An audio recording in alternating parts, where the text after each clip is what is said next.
Hello, everyone.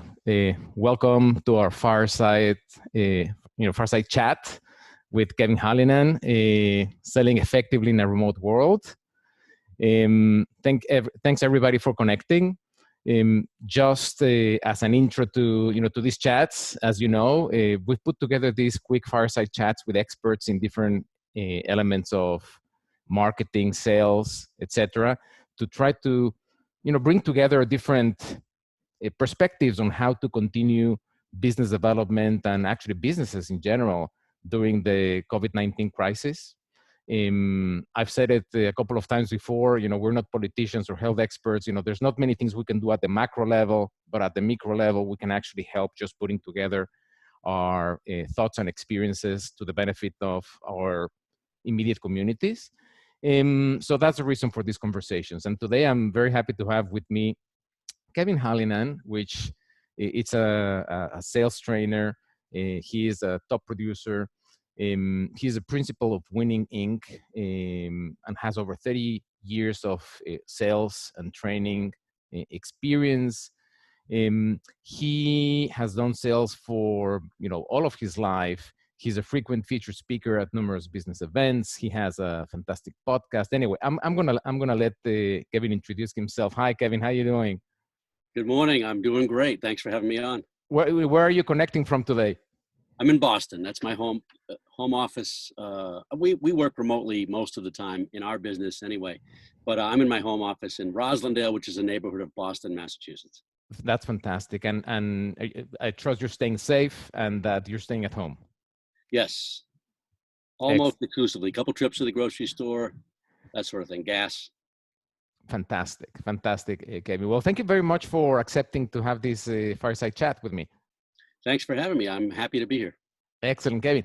So tell us, why don't you do a quick introduction about yourself to the audience and a little bit about what you do before we start talking about the topic specifically. Perfect. So what I always tell people when they ask what I do, I say I'm part of the Sandler training universe. And Sandler is we're now happy to say the worldwide sales training methodology. We're in large companies, small companies. We work with solopreneurs. We work with who we call non-selling professionals who are CPAs and attorneys, people that are expert in something. They're just not salespeople, but they need to learn effective selling and business development. And the tagline that I've been using for the last year and a half or two is that we develop sales teams into high achievers and sales leaders into true coaches and mentors. Mm-hmm. So that's brief. Your background. Yes. So what does that mean in a world where, and I'm just gonna go straight into it. What does that mean in a world where we can't meet with people and we cannot see people, closer to 6 feet? Right. So I'll give you an example. Most, if not all of, the vast majority of the training that I do is in person. We call it stand-up training, where I'm in front of a sales team, mm-hmm. large or small. It's ongoing. And in this environment, all but one client, and that client is soon to probably do the same, has moved to remote. So we use, like the whole world, we use Zoom because it's easy. We've always used Zoom. I've used a couple technologies in the past. There are a lot of good ones. We've chosen to use Zoom. Just so happens everybody else has now chosen to use Zoom. That's great. Mm-hmm. And instead of having in-person training, mm-hmm. with the exception of one client, I'm sure I'll get into this in a bit, we're continuing training, but it's now remote. So instead of me being in front of a room full of 20 people, or in some cases 5 people, right? We're doing a joint, full duplex, full video and audio Zoom training. Mm-hmm. Mm-hmm. We're able to still maintain interaction. We can still do exercises. We still do role plays. So for us, that's what it looks like right now. Mm-hmm. And I do some coaching as well. So for example, tomorrow afternoon, I've got a coaching call with a client, with a salesperson at a large client. We're going to help. I'm going to help her refine some goals and behaviors and that sort of thing. Mm-hmm. And I do a fair amount of that as well. And all of that lately has been Zoom. Even if I could call someone on a phone call, it's kind of more fun to connect with someone face to face, and Zoom is the method now. So of course, that's a business that is growing. For sure. I was just gonna I was just gonna say that the other day, I've been using Zoom for a while, Mhm. but the other day I had an issue with a video that I was trying to upload, right? And I couldn't, I couldn't fix it myself. So I went into their chat. They have a little chat bot where you can actually queue for a troubleshooting to speak Right. to a live agent, and I was in position 483. So, Wow. Wow. which that tells you a little bit about the demand that business is getting Yeah. right now. Yeah. They're So hiring. they're hiring, of course, of course. So, how are your clients being affected by the COVID-19 crisis? It's a wide range of effects. I've got one that's on the front lines of healthcare. They describe themselves as an on-demand uh, healthcare staffing firm. It's a company Hmm. called IntelliCare. They happen to be in Massachusetts, but they're in many markets across the country. They are really booming because the people that they place are nurses, very Hmm. specific nurses into skilled nursing facilities, post-acute care. Hmm. So they're cranking. I mean, there are companies that are benefiting. There are companies that are, deadly affected, right? Hopefully I'm wrong, but I think I'm right that a number of retailers will be gone, right? Hmm. Some restaurants, probably a number of restaurants are not going to survive. Hmm. And that's lousy. But I've got on the other end of the spectrum, so this company IntelliCare is cranking. Um, People in financial services are still doing well. Um, the companies that are doing poorly are the ones that are providing service to industries that are affected. So I've got a client that, based upon the nature of their business, they sell into um, certain clinics and they do medical billing. And because it's not urgent care, Hmm. their clients are greatly affected. So they are greatly affected. Okay. Okay. Of course, it's so there's winners and losers, but unfortunately, in this case, there's more losers than winners. I would imagine. Yes. Um, so just going back to your experience and what you're seeing with your clients, um, how could clients adapt and respond to this challenge? And obviously, thinking specifically about your expertise, which is sales and business development. I'm sure there's a lot of people. I have a neighbor I was talking to, with social distancing during Sure. the weekend. I went out to walk, and she's in sales, and she was telling me that at her company they've totally canceled all quotas, Hmm. right? So she had quotas to meet for second quarter. Those quotas were totally canceled and phased out to quarter three. Right. But she still needed to deliver. Even though it wasn't measured by the quota, Right. that's how she makes a living, right? Right. So, what advice do you give people who are in the trying to sell and do business development for the companies? Yeah, I've got a few specific things. So Okay, let's go. I'm going to back up a little bit because Sure. I want to talk about mindsets for a second, if that's okay. Let's do that. Right. So it's really easy, I believe, and from my experience, to develop a negative mindset in times like this, right? Times like this, we haven't seen a time like this, right? When was the last time something like this happened? Neither of us was alive Not in our Pearl lifetime. Harbor, but what happened at Pearl Harbor? Did the world come to a screeching halt like this? 9/11, we saw what happened with 9/11, but business didn't. It wasn't this abrupt a business stop, right? No, It was sure. a couple of weeks of no airfare, no air flying, and the business was still happening to some degree. There was a lot less travel, but mindsets. When something like this happens, it's easy to say, well, "I can't sell anything," or the economy is just in the crapper. Which I know indicators would say that it's largely affected, and you could even say it's in the crapper. But I'm not. I don't have a crystal ball. I'm not in financial services. But I think it's going to bounce back. It'll take some time. But Americans, not only Americans, but Americans in particular, are resourceful and resilient, right? So we've seen that for years. So I think that over time we're going to be fine. Again, not a crystal ball, just my Your gut take, feeling. Yeah, of course. I mean, we're right? So the mindsets that I'm encouraging people to develop are things like my clients need me now more than they ever did. Now, that may not mean revenue opportunities, but how do our clients need us? They need us as a resource, right? I've got thankfully, only one client at the moment that has said we need to put a screeching halt to sales training. And so there's a zero revenue opportunity for me. But what I said is, hey, I want to be a resource. If you need me for anything, if you need coaching for somebody, so I'm anything, right? I heard an example last night of a prospect and sales experience, interaction where as it came down to it, it was a very thoughtful, understanding conversation by the salesperson.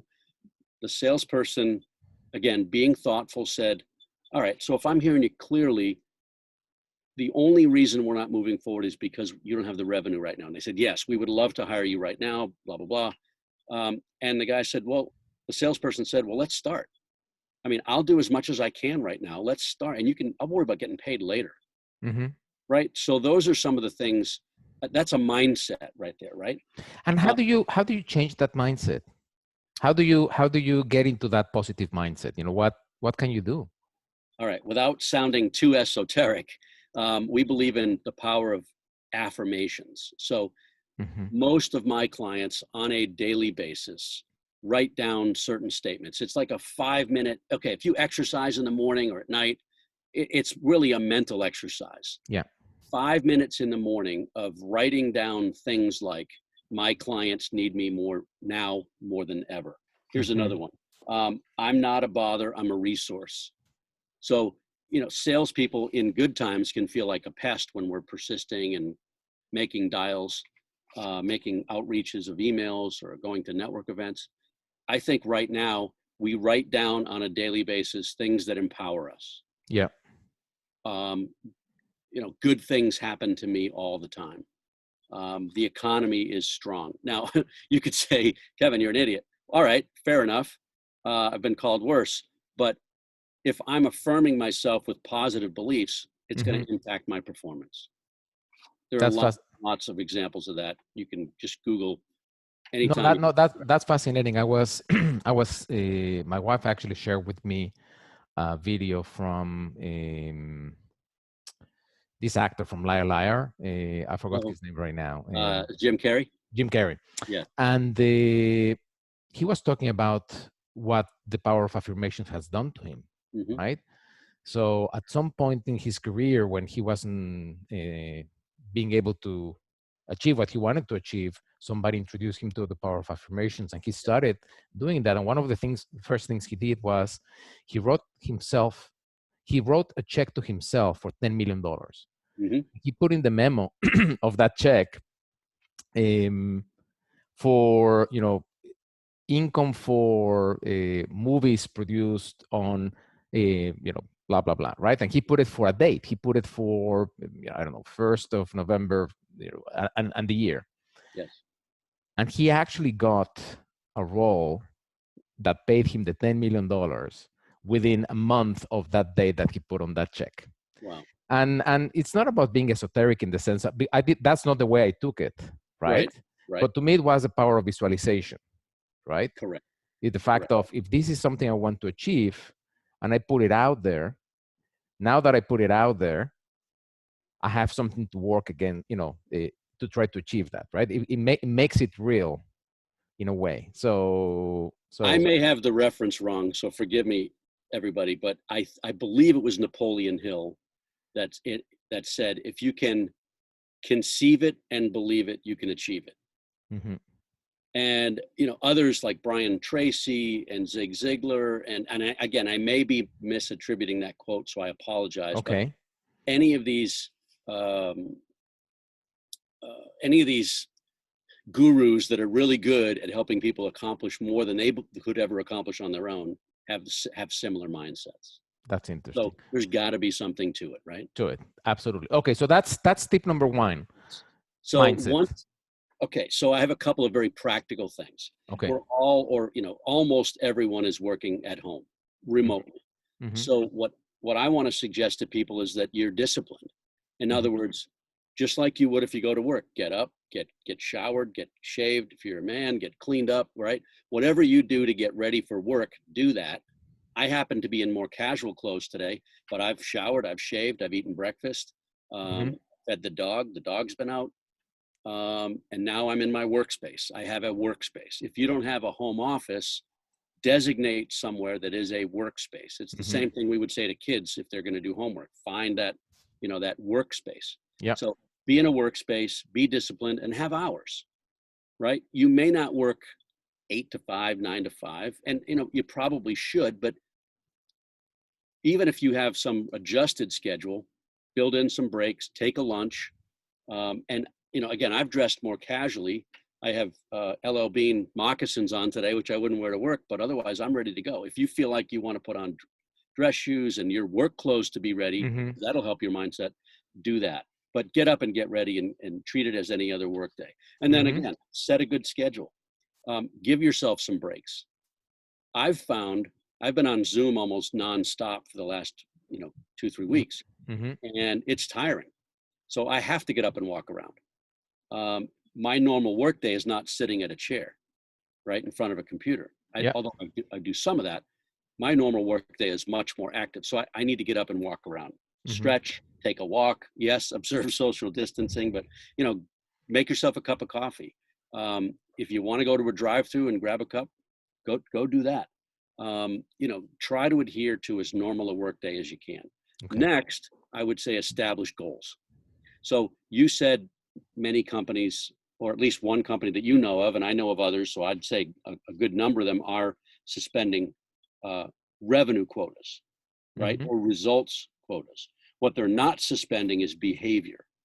Okay. Behavior activity. What's an activity? It's a dial, it's an email, it's a conversation. So I would ask that folks go back and revisit their goals. If you don't have goals in writing, I'm going to give my okay to give my email address. That's okay. Of course, I was gonna plug you in at the end, but you can do it now. Sure. Okay, this is not a shameless plug. This is No, if anybody I wants. listen. What's that? I Yeah. I get it. I get it. You have tools that can help people Right. listening to this podcast. So I like that.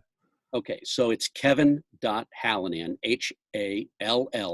Hallinnan. Those are both N's like November at Sandler.com. If you email me and ask me about goals, I'm going to send you some worksheets. Okay. Those worksheets can help you determine a set of goals. That's all it is. All right. And So Kevin, why don't you if you send me those worksheets too, when I publish this podcast, I'll add them there too. good. Sounds good. I will do so. Thank you. Because we all need to know what we're trying to accomplish. Sure. So yes, the goals have probably changed in some cases dramatically in terms of result, Mm-hmm. but you can still focus on an adjusted set of 12, 31, 20 goals, right? What do I want to accomplish? What do I believe I need to adjust my accomplishments to? And we always suggest personal as well as professional goals. And then once we've done that, that's probably an hour's worth of work. Now we need to focus on the actual behavior goals I should establish. Behavior being what's my activity Okay. on a daily, weekly, monthly basis.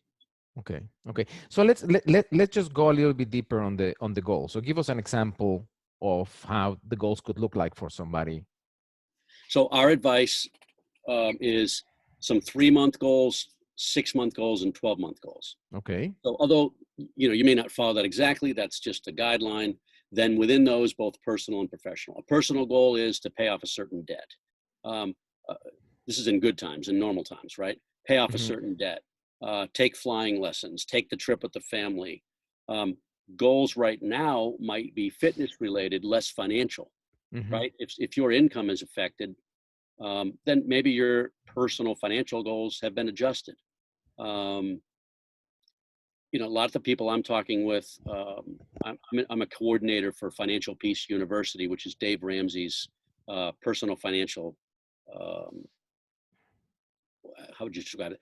It's a program to help people get in control of their personal finances. Mm-hmm. And one of those, the first thing you do is, he calls them baby steps, put $1,000 in cash away. Second thing is get out of debt. And there's a structure for that. I won't get into it, but right now the advice is, okay, you may have to stop paying your debt down. So you can suspend that and that money can be used to replace some of your lost income. Mm-hmm. So personal goals may be adjusted, certainly, right?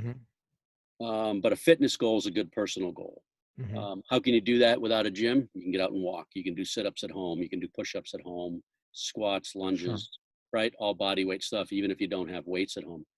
Professional goals, develop, let's call it a month. Let's say it's an April goal, right? Mm-hmm. We're almost at April. Mm-hmm. Yeah, we are. 3 new meaningful contacts, right? Build my pipeline by X dollars. Now, someone would say, well, Kevin, how do I build a pipeline when nobody's doing business? They're going to be doing business eventually. So a pipeline, for what most people know, is a pipeline is a list or a tracking, whether it's a spreadsheet or it's Salesforce or anywhere in between, right? It's a compilation of prospective clients. Some of those Yes. are never going to close. Some of those will close over time. Some of those will close now. Some of those will close as times improve. But if I'm trying to close $1,000 of revenue in a week, I can't have a pipeline equal to 1,000 because I'm likely not going to close Yeah. 100%, right? So 3 to 5x. 3 to 5x is a recommendation. Well, we usually say 5 to 6x, but I'm going to go with 3 to 5x for right now. Okay. Say 3 to 5x. So that means, let's say I can find 3 prospects that are worth $1,000 in revenue to me, just round numbers for argument's sake, right? Mm-hmm. I may close 1 of the 3, Yep. right? So right now it's really about outreach. It's really about, and that'll lead into my behavior point here, but the goal should be something substantive like 3 new contacts, 3 new clients, or 3 new prospective client conversations, Mm-hmm. Mm-hmm. right? Being realistic that we may not close. I think it's fair to say we're not going to close as much business today as we would have a few weeks ago, or maybe for the next several weeks. But the point you're making is actually very interesting, which is, and I've been doing business development, for the last few years as I have my own agency. And one of the things that I've learned very quickly was that you have to prospect today. If you're not selling today, is because you didn't prospect that yesterday, right? Perfect.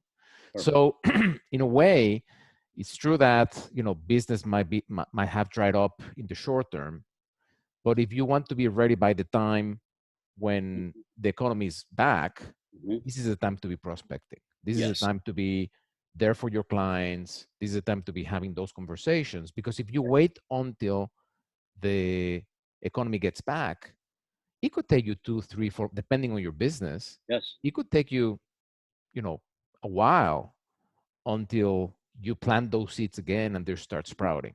Mm-hmm. Right? And for me, right, I totally agree. For many people, we have, if you have a ton of work, don't get mad at me, but for many people, there is less to do right now. So why not be engaged in outreach, Mm-hmm. right? Anytime you're working from home and you're in business development or sales, which is probably most of the audience, and you don't know what to do, Mm-hmm. call someone, Mm-hmm. email someone. And I would always default to the phone, but I'll argue that we can use emails as well, but a phone call is a much better approach. And why not turn that phone call into a Zoom meeting? Yeah. Yeah. Absolutely. Okay. So we talked about outreach, Mm-hmm. and you were gonna follow up that with behavior, I think, Yes. or So next I will, and that's one of the worksheets I'll send to anyone that wants as well. What does my behavior, again, that term is not the psychological term, but the term mm-hmm. that means activities. Mm-hmm. What does that need to look like to accomplish, say, a pipeline build or any particular goal? Mm-hmm. So if my goal is a weight loss or body fat reduction or muscle mass increase, if it's a personal goal, how many of what exercises do I need to do to accomplish that? We can Yeah, figure that out of online, or course. that, right? Yep. If it's a business development or selling goal, what do I need to do to develop a pipeline of 3 to 5x my expectation or my goal? Behavior. Mm-hmm. Behavior is activity. So it's typically dials to whom? New prospects, existing prospects, clients. Now is a good time, believe it or not. There's a belief area, right? Believe it or not, to generate referrals. Yep. Now, these referrals, again, may not do business with you now, but they, as you said, can be someone perhaps that we can do business with later. What better time than now to develop that relationship? Yeah. So there's one thing that follows behavior, and I'll get to that in a moment, but I can put together for myself, if I'm any salesperson, I can make a reasonable estimate of the amount of behaviors or activities that I need to engage in today, this week, and this month. It'll be April soon, of course, but so for the month of April, what do I need to do for behaviors? And I can break that down weekly and daily. Okay. Again, numbers of emails, numbers of dials. How about, and I know a lot of people, I've got one coming up, online networking. I know tons of organizations that are using Zoom and other tools for online networking, right? I did one last week, 3 people. We sat for about 45 minutes just talking about kids and coronavirus and family and business. We just got to know each other better. Yeah. In the goal, with the goal of helping each other understand our businesses better, ourselves better first, but our businesses better, so that we can introduce each other to our clients, prospects, contacts. So once we've determined what that behavior needs to look like, here's the dirty word, okay, the A word. Okay. Be accountable. Accountable. Okay. Right. Now, accountable could be to myself, or it could be to someone else. And I would advise, Walker McKay, if you're listening, of No BS Sales School,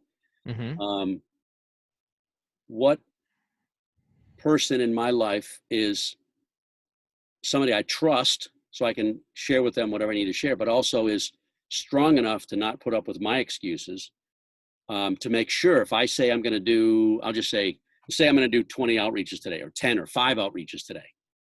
How do I prove to myself I did those? Number one, use whatever technology you use to track that. If you're using Salesforce or Sugar or anywhere in between, or a spreadsheet or a worksheet, do that. But ask someone in your life to hold you accountable so that you can report into them every couple of weeks or 3 months or 30 days. Now, this point about accountability, it's so hard. Yes. It's so hard, right? Because you do these grand plans and you promise yourself you're going to go to the gym, or you promise yourself you're going to make that call. Yes. Right? But then life happens, right? Yes. And you're working from home and the kid cried, right? Or you're working from home and, you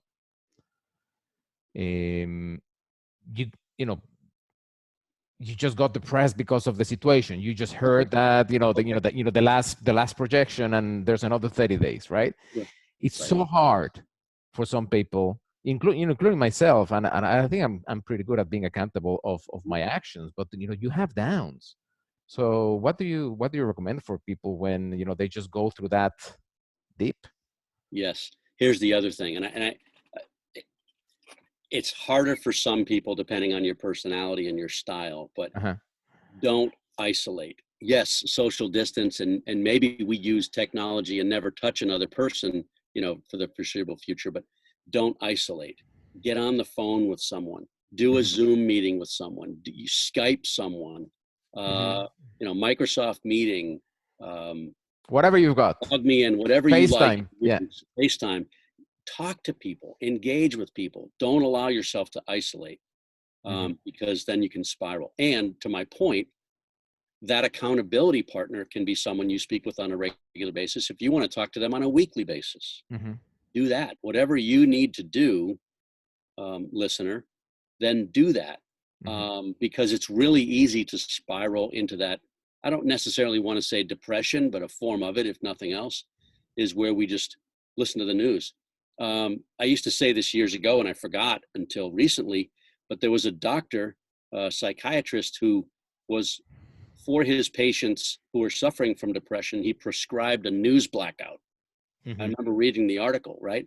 So if you're fixated on every detail of coronavirus, how about unplugging for a while? Yeah. Right? You can go into any major news site or any major news outlet, and in half an hour, you can know everything you need to know, right? All the changes. So, but in the meantime, how about turning that off for a while? Yeah. What are we putting into our minds? True. Good. So the accountability partner, or some people call it accountability buddy, I've heard lately, Yeah. right, is someone who can help uplift us. So put it this way: if I pick another depressed person as my accountability partner, probably not the right thing. Yeah, that's a good point. So it's interesting when you're talking about choosing what goes into your minds, because, for example, one of the things that I decided to start doing was to look into inspirational stories of people in extreme scenarios, right? And those are books that I've already read, but I'm starting to reread, like Viktor Frankl's Man in Search of Meaning, right? Yeah. Which he wrote while he was an Auschwitz. Well, he thought through while he was an Auschwitz a prisoner. And The Long Walk to Freedom by Nelson Mandela, right? Yeah. Which is, somebody that came out of a very difficult situation, and only by mere visualization, attitude, mindset, managed to turn around his own situation, right? So I'm choosing to read those. Yeah. Because in a way they help me figure out that it's not as bad what we're going through, right? I mean, it is terrible. But it's certainly something that it's not comparable, because we can still, just by washing our hands, staying at home, manage to control it, right? So anyway, that's part of choosing what you allow to influence you at this time. I've got two more examples. Let's do. People can go online and read about Admiral Stockdale, who was Ross Perot's running mate back in the day. And he was the senior POW. Well, what do we call that?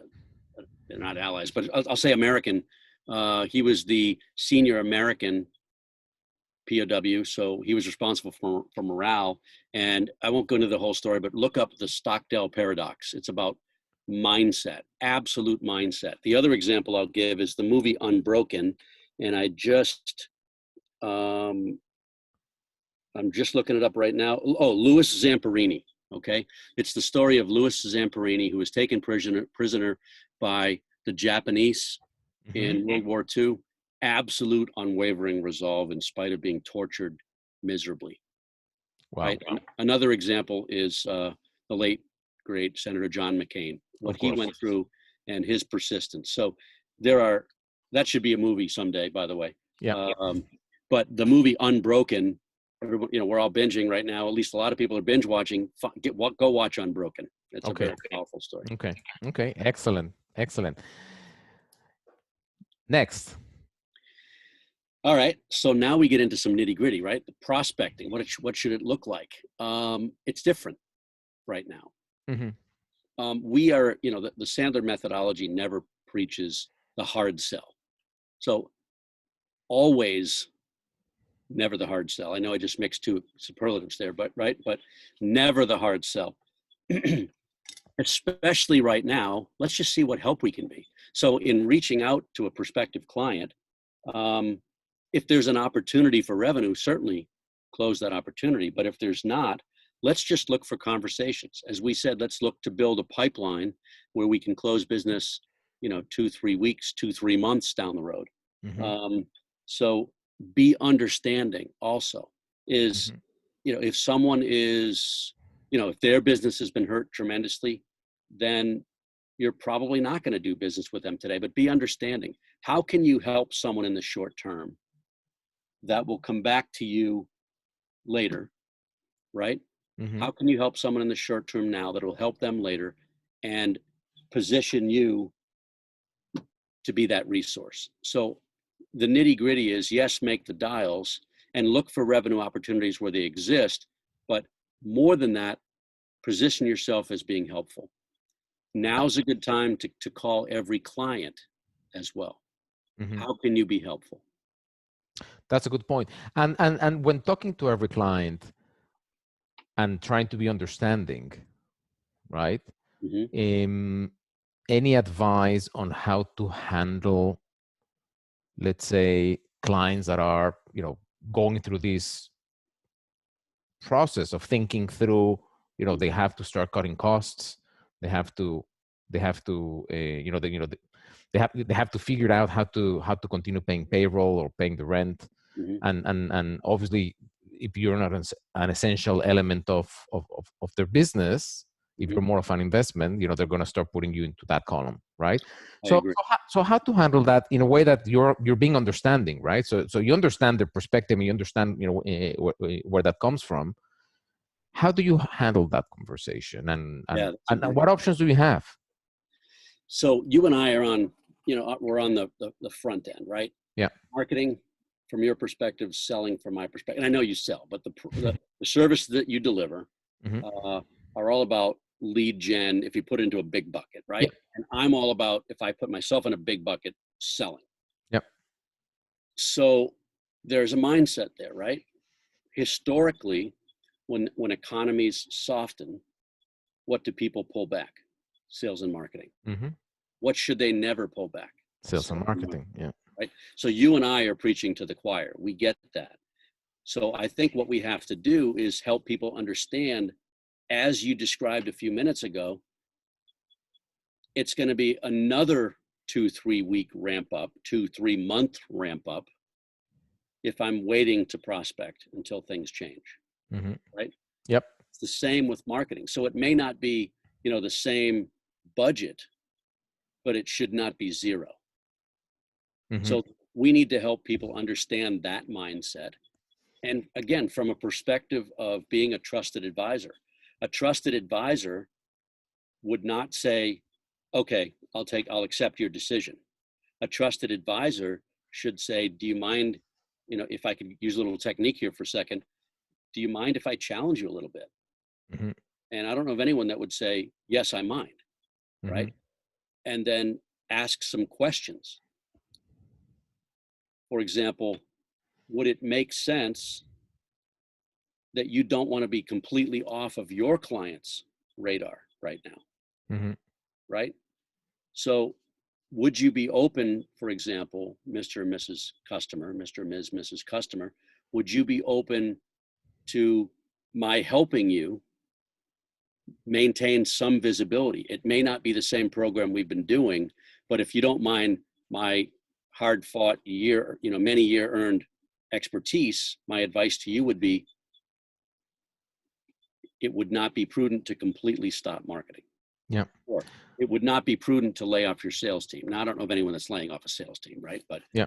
um, So I was in conversations last week with other agency owners, mhm, like myself, mhm, and some of them were taking even the step of talking to clients and trying, obviously, to be very understanding and mhm, very compassionate, mhm, as part of this process, because we have to help each other out. And some of those clients that were really struggling and were having to pull out of campaigns, mhm. they were offering them, listen, we will continue supporting you. You'll you know and we'll figure out how you pay us when we're out of this, right? Right, For as long as right, we can support you, I still have the right, people, I still have the staff. right, um, I can handle this for another couple of months without you paying me, your bills. At the end of this process, if you're still in business and we help you stay in business, we'll figure out a payment plan, or we'll figure out what to do. right. But 100% agree. you agree with that? Okay. If we're truly trusted advisors, and if we truly aren't in it for ourselves, look, we're all trying to make a living, right? We're trying to make an income. So Hmm. in that respect, it's about ourselves. But if we're really the people that most of us are or want to be helpful, right? Hmm. As I said to that one person in medical billing, I'll help you any way you need right now. Yeah. So she was pretty adamant. She wanted to suspend the formal ongoing training, Hmm. fine, but I'm still going to coach her people. I'm still going to be a resource. I'm still available. She should feel comfortable, and she does, emailing or calling me and setting up some calls. It doesn't matter. And if I never charge her for that, that's fine. And that's the agreement I made with her. But if for someone else, I would absolutely say there's one person I need to follow up with who emailed me over the weekend, who I'm going to say, keep training. We'll worry about it later because you need me right now, and I want to help you. Of course, and the argument there is, if we are for our clients in this time of need, what level of trust and bonding you're developing, right? Right. I can tell you several examples of where, not even in a bad time like this, but maybe just a downturn for a particular company, where I just heard a story like 4 or 5 days ago where this type of help yielded revenue down the road, significant revenue down the road, because that person decided they were going to help without a revenue opportunity. Mm-hmm.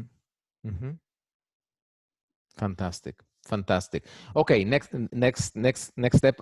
How many have you got there left? Well, prospecting was it, and just the follow-up would follow from prospecting. But once we're beginning prospecting, be consistent. My final thought, at least on that, is be consistent. Don't jump into it's Monday. I have vim and vigor today. I'm going to make 10 dials or 50 dials or whatever's normal for you. Be consistent. Do the same tomorrow. Do the same Wednesday. Do the same Thursday. Do the same Friday. And prospecting is one of those things. I know you and I have talked about this in the past, but that most people don't like. Often I'm in a room, full of 50 people, and I'll say, how many in the room like to prospect? And one or two people invariably will raise a hand. And I'll have fun and I'll say, you guys are weird. Now, I'm glad you're weird, but it's not normal to like to prospect. So yes, it feels like pushing a boulder uphill, but like anything, it gets easier the more you do it. And again, one more thought is take a little pressure off yourself right now. You're not trying necessarily to close business right now. You're trying to just have conversations. That's great advice. And I think a lot of people, if you can change that mindset of where is revenue going to come from versus how can I be of help? Yes. How can I be reaching out to people to be a source of support, a trusted advisor? How can I reach out to people to build a relationship? That I think that takes off a lot of that weight. It does. I believe it does. Yeah, and it makes it, it makes it more human. It makes it more relevant. It makes it, just like this chat, right? We're not trying to close any sales here. We're not trying. This is not a webinar where we're wanting people to fill in a form and call us later. We're just trying to put together our minds and be of value, right? And hopefully by doing that, we're building our brands, and eventually we will create more of a trusted relationship with people that listen to this. So it's not dissimilar. Any thoughts on, and I know we're getting to an end, but on the prospecting side, there's a lot of a lot of prospecting is cold calling, right? Yes. I think what we're doing here, and let me know if I misunderstood. Right now, we're not talking about cold calling. Right now, we're talking about warm calling, calling all clients, contacts, etc. I wouldn't exclude cold calling. Okay. If somebody's been on your contact list before the coronavirus crisis, they're still on it now. Why not call them? Okay. But again, with perhaps a lower expectation, as we said, for just a conversation versus, I want to sell you something. And by the way, no conversation should ever be, I want to sell you something. It should be a discussion of what challenges and problems they have relative to what you can do for them, and then position yourself to be helpful. That's great. That's great. By the way, for everyone that is listening to this live, I know this is a weird time, so I'm not sure how many people are connected. But if you have any questions, just set them on the chat, and we can answer them here. While we wait for any questions, Kevin, do you want us to just go back and do the the list that you just described very quickly, so if somebody connected later into the call, so they just have all the points? Yes. Number one, just a summary, right? Number one, yeah, summary. Be disciplined, right? Start your workday as you would any other workday. Yep. Number two, set a good schedule with some breaks, just like you would any other workday. It might be a shortened day, but nonetheless. 3, establish goals. What are we trying to accomplish? Number 4, establish behaviors or activities. What activities must I engage in? Number 5, be accountable. At the very least, track my work, my behavior. At the very best, find an accountability partner who can help you track it. Yep. 6, mindsets. That probably should have been number 1, arguably number 1. But work on, develop positive mindsets. Practice journaling. That's what we call it, is a daily affirmation session of 3 to 5 minutes in the morning. And 7 is prospecting.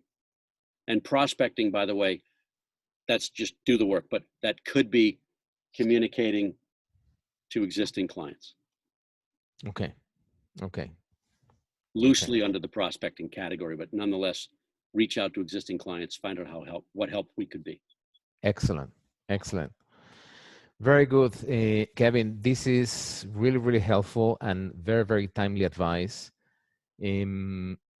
I really enjoyed this conversation. I think a lot of people will benefit from listening to this.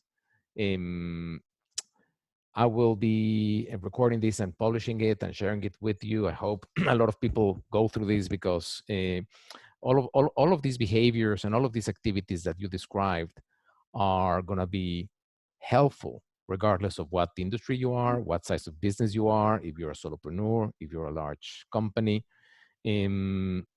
So thank you very much for your time. Any last minute thoughts before we close? Yeah, again, if anybody wants to reach out for whatever reason, Kevin.Halinnan, Hallinnan @Sandler.com, or the website is winninginc.Sandler.com. And I don't mind giving my phone number out. It's 617-327-3950. That's a landline. Very good. And, and reach out to Kevin. He's a fantastic coach. He's a fantastic sales trainer, but he's also a very, good guy, supportive guy. I had the luxury of working with Kevin, for, the last few months. I have a number of people within my network that also work with Kevin, and, he does a great job. And if you need anything else on the digital marketing consulting support, reach out to to us as well, wsidigitalboost.com, or email me directly, gkerik@wsidigitalboost.com, and I'll be happy to share my thoughts, my advice. We're doing actually we're doing complimentary brainstorms with people that just want to go through their current situation and figure out what the next steps are for their business. We're just trying to, the only thing that we have for free is our gray matter, and we're putting it out for service. Okay, so thank you so much, Kevin. I really enjoyed this. Stay safe. You too. Okay, stay safe, and I'm sure we will continue talking. Thank you, and you as well. Thank you so much, everybody. Bye-bye.